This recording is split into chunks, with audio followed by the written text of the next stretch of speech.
I'm doing this video to show you that you don't have to have a high-end fancy setup to be able to brew compost tea. And so here's my setup for collecting rainwater. I know it's not much. It's a 35-gallon Rubbermaid tub that I've modified to be able to hold water.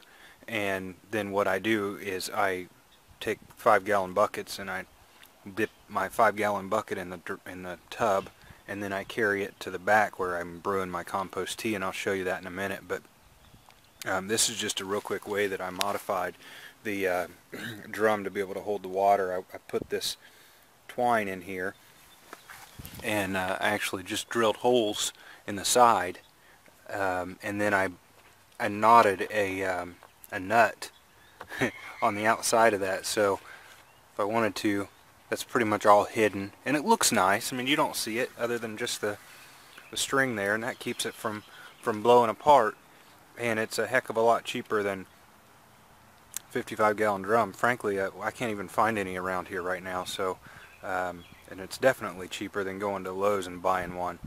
Alright, so let's go out here to the garden, or behind the garden in the doghouse, and this is where I'm brewing my compost tea. Now you'll see I have an air pump hooked up, and so I have the power coming out of my shed. The air pump is up under here. It's all setting right under there, under the eave of the doghouse. The line runs down here. This is a 45-gallon tub, and I have the concrete blocks on the sides of it here, front and back, to keep it from blowing out on me. And then this is my compost tea, and I have a nice little air stone going on here. Let's pull this out.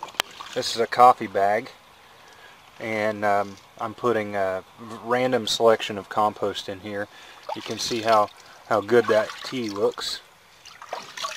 So it's a dark, good quality tea, and this is the air stone. You can see how well it's working. It really injects the air in there, and I've been real happy with it.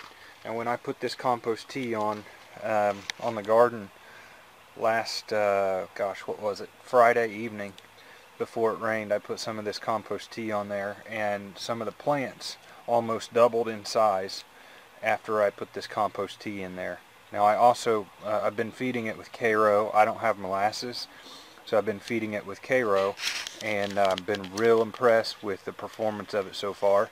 I'll let you know how it goes, but I think that this is probably what I'm going to end up doing the rest of the season, just simply because it's cheap and I don't have to spend any money, and right now that's important.